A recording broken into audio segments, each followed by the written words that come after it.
यं ब्रह्मा वरुणेन्द्ररुद्रमरुतस्तुन्वन्ति दिव्यैस्तवैर्वेदैः साङ्गपदक्रमोपनिषदैर्गायन्ति यं सामगाः ध्यानावस्थिततद्गतेन मनसा पश्यन्ति यं योगिनो यस्यान्तं न विदुः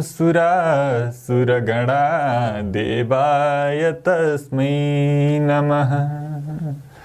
श्रीमच्चन्दनचर्चितोज्ज्वलवपु शुक्लाम्बरामल्लिका नानालङ्कृतकुण्डला प्रविलसन्मुक्तावली शोभिता सर्वज्ञाननिदानपुस्तकधरा रुद्राक्षमालाधरा वाग्देवी वदनाम्बुजे वसतु मे त्रैलोक्यमाता चिरम्। मूकं करोति वाचालं पङ्गुं लङ्घयते गिरिं यत्कृपातमहं वन्दे परमानन्दमाधवम्। नमो भगवते तस्मै व्यासायामिततेजसे यस्य प्रसादाद् वक्ष्यामि नारायणकथामिमाम्। नारायणं नमस्कृत्य नरं चैव नरोत्तमं देवीं सरस्वतीं व्यासं ततो जयमुदीरयेत्। ओम श्री स्वस्थानी भगवते नमो नमः। अथ सप्तदशोऽध्यायः। कुमारजी आज्ञा गर्नुहुन्छ हे अगस्त्य मुनि। त्यसपछि महादेव राजहंसहरूका राजा भएर मानसरोवरमा अनेक हंसका साथ जल क्रीडा गरिरहनु भएको थियो। त्यही अवसरमा विष्णुलाई ठूलो बेगले आएको देखि राजहंस रूप महादेव भन्नुहुन्छ, हे विष्णु, यस्तो बेगले म कहाँ के काम परेर आयो? तिमीलाई के कष्ट आइलाग्यो भन। यति महादेवको वचन सुनि विष्णु गरुडबाट ओर्ली दण्डवत प्रणाम गरेर बोले, हे ईश्वर, हजुर यता आएपछि हजुरको रूप धारण गरी जालन्धर पार्वतीलाई छल्न कैलाश पुगेछ र पार्वतीले मलाई छल्न जालन्धर आएछ भन्ने थाहा पाई त्यहाँ नबसेर कसैले नदेख्ने स्थानमा लुकी मलाई डाक्नुभयो। अनि म गएर सारा विस्तार बुझी यहाँ आएको हुँ। अब म गएर त्यसकी स्त्री वृन्दाको पतिव्रता धर्मनाश पारेर आउँछु।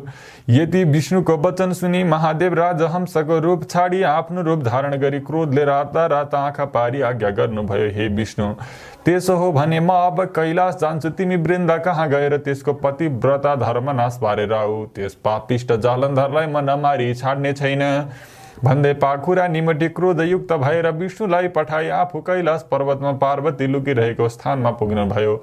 अनि महादेव आउनु भएको देखेर पाउ धोई दण्डवत गरेर, हे स्वामी भनी जालन्धर आएको सारा वृत्तान्त वर्णन गरिन नि महादेव आज्ञा गर्नुहुन्छ, हे प्रिय, म त्यो पापिष्ट जालन्धरलाई नमारी छाड्दिन। विष्णु वृन्दाको सत्य ढगाउन गएका छन्, उनी आउनासाथ युद्ध गरेर त्यसलाई मार्नेछु भनी गौरी शंकर दुवै जना कुरा गरिरहे उता विष्णु जालन्धरको रूप लिएर अन्तपुर पुगे। जालन्धर रूप विष्णु आएको देखेर वृन्दाले स्वामी आए भनी पाउदै भित्र लगेर बसालिन्। अनि सोधिन्, हे स्वामी, पार्वतीलाई छल्न जानु भएको के गरेर आउनुभयो? पार्वती म भन्दा कतिकी सुन्दरी रहेछन् भन्नुहोस्। त्यति सुनि जालन्धर रूप विष्णु भन्दछन्, हे वृन्दा, पार्वतीलाई छल्न नसकिने रहेछ, किनकि म पार्वतीको घरभित्र जान खोज्दा ढोकामा बसेका द्वारपाललाई देखि डराएर फर्केँ। यसरी कुरा गर्दा गर्दै वृन्दाले मेरा स्वामी होइनन्, विष्णु मलाई छल्न मेरा स्वामीको रूप धारण गरेर आएका रहेछन् भन्ने जानी अब मैले केही युक्ति गर्नु पर्यो भनी हाउभाउ कटाक्षले विष्णुलाई वशमा पारेर भनिन्, हे स्वामी, म केही कुरा भन्दछु, हजुर मान्नुहुन्छ कि मान्नुहुन्न? यति सुनेर विष्णुले जे भने पनि मान्नेछु भन्ने बाचा गरेपछि उनले भनिन्, विशेष कुरा केही होइन, केवल म नआएसम्म यहीँ बसिरहनुहोला भनी विष्णुलाई कोठामा थुनी आफू अर्कै घरमा गएर बसिरहिन्। अहिले आउलिन् भरे आउलिन् भन्दै प्रतीक्षामा 4 दिन बिते तैपनि वृन्दा फर्किनन्। अनि विष्णु चिन्ता गर्न लागे।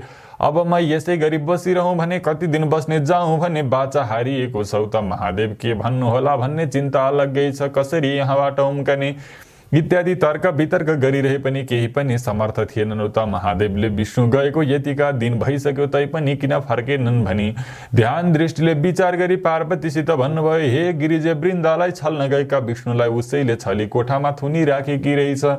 यति भनी मायाद्वारा एउटा अत्यन्त सुन्दर 16 वर्षको भिक्षुक उत्पन्न गरी उसलाई भन्नुभयो, हे भिक्षुक, तिमी अन्तपुरको जालन्धरको घरमा गएर भिक्षाम देई भनी वृन्दाले थुनी राखेका विष्णुलाई मागेर ल्याऊ। यति शिवजीको आज्ञा सुनि हुन्छ भनी सरासर जालन्धरका घर पुगी भिक्षाम देई भने। अनि वृन्दाले झ्यालबाट हेरिन् र अत्यन्त राम्रो योगी देखि, यस्तो राम्रो र अलौकिक योगी मैले आजसम्म देखेकी थिइनँ। मेरो घरमा माग्न पनि कहिल्यै आएको थिएन, यस्तो नवीन योगीलाई भिक्षा दिनै पर्दछ इत्यादि विचार गरी भिक्षा लिएर गइन्। हे योगीराज, के माग्नको इच्छाले आयो भन भनिन्। अनि योगीले भने, केही माग्ने इच्छाले आएको हुँ, दिने भए माग्छु, नदिने भए व्यर्थ के माग्नु। त्यति सुनि वृन्दाले भनिन्, मैले दिन हुने वस्तु जे मागे पनि दिनेछु भनी बाचा गरेपछि योगीले भने, अरू केही चाहिन्न, केवल तिमीले कोठामा थुनी राखेकोलाई माग्दछु, त्यही एउटा देऊ। योगीको वचन सुनेर वृन्दा मनमा नै विचार गर्न लागिन्, अब के गरौँ। यस योगीले छल गरेर बाचा बन्धन गराई माग्यो। नदिए बाचा हारिन्छ, जे भए पनि बाचा हार्नु अनुचित हो। यस्तो विचार गरेर कोठामा थुनी राखेको जालन्धर रूप विष्णुलाई बाहिर ल्याई योगीको जिम्मा लगाइदिन्। यसरी विष्णुलाई साथमा लिएर योगी बाहिर निस्के अन्तर्धान भए कैलाश पुगेर शिवजीलाई सारा कुरा सुनाए।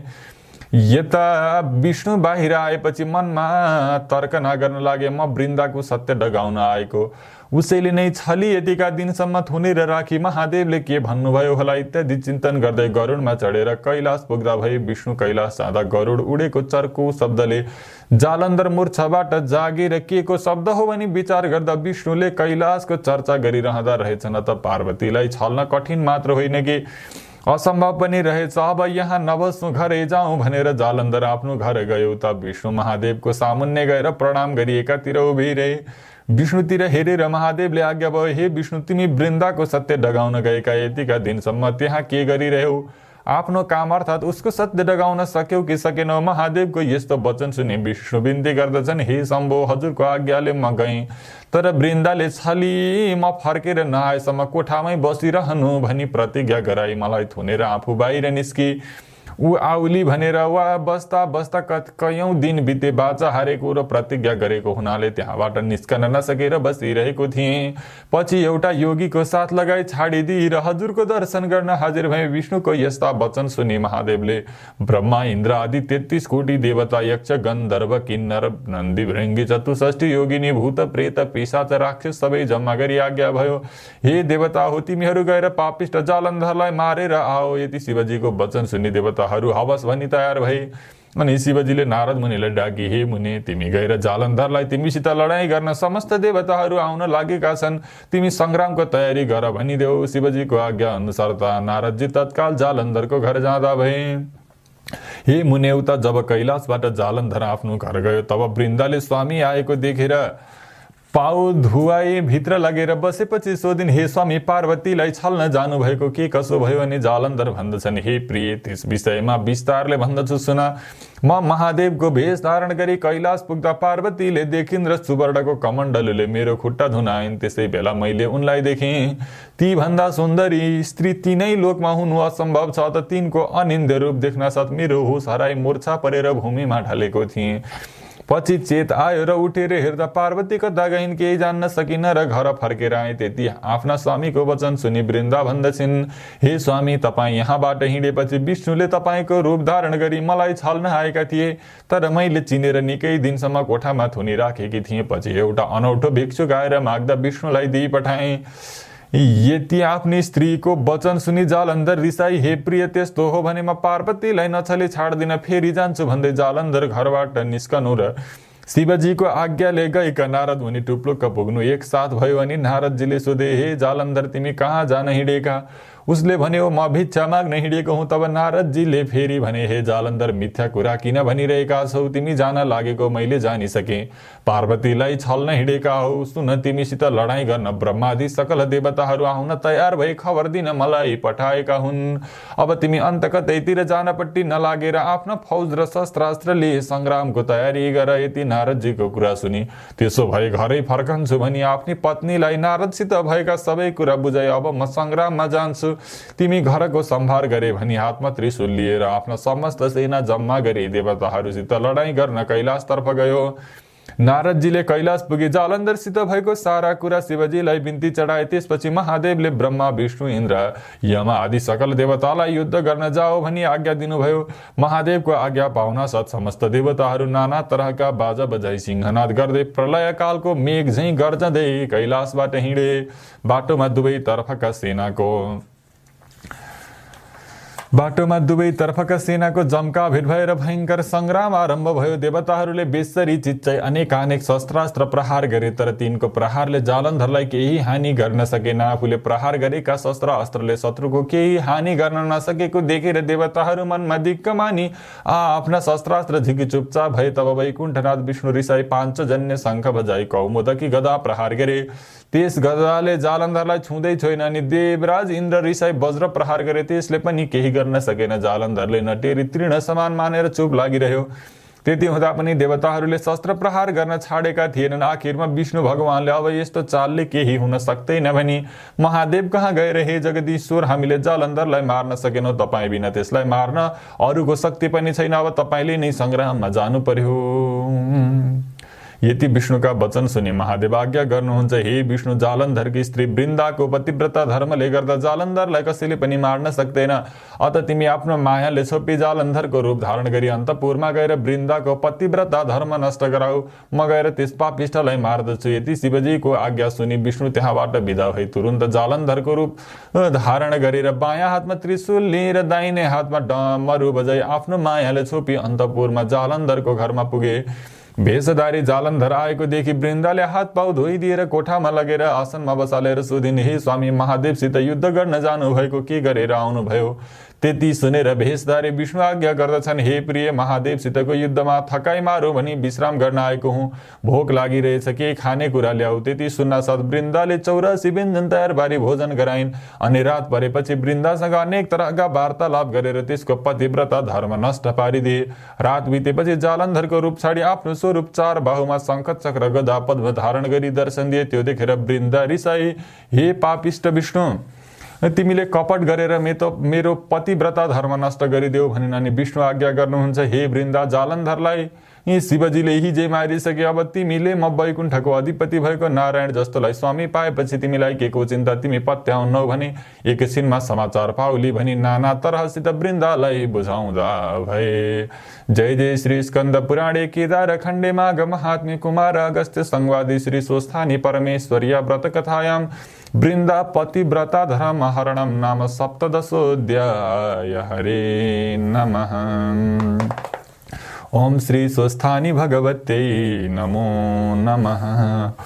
उपनयतु मंगलं वः सकल जगन मंगलालय श्रीमान दिनकर किरण निबोधितः नवनलिन दल निवेक्षणः कृष्णः काले वर्षतु पर्जन्य पृथिवी सस्यशालिनी देशोऽयं क्षोभरहितो ब्राह्मणा सन्तु निर्भया अपुत्राः पुत्रिणः सन्तु पौत्रिणः निर्धना सधना सन्तु जीवन्तु सरदां शतं।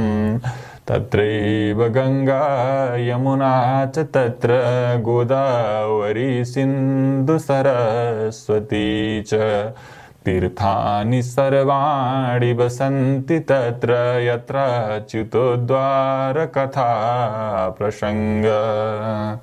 या कुन्देन्दु तुषारहार धवला या शुभ्रवस्त्रावृता या वीणा वरदण्ड मंडितकरा या श्वेत पद्मासना या ब्रह्माच्युत शंकर प्रभृतिभिर्देवी सदा वन्दिता सा मां पातु सरस्वती भगवती निशेषजाड्यापः कायेन वाचा मनसेन्द्रियैर्वा बुद्ध्यात्मना वा प्रकृति स्वभावात् करोमि यद्यत् सकलं परस्मै नारायणायेति समर्पयेत्। ओम श्री स्वस्थानी भगवते नमो नमः।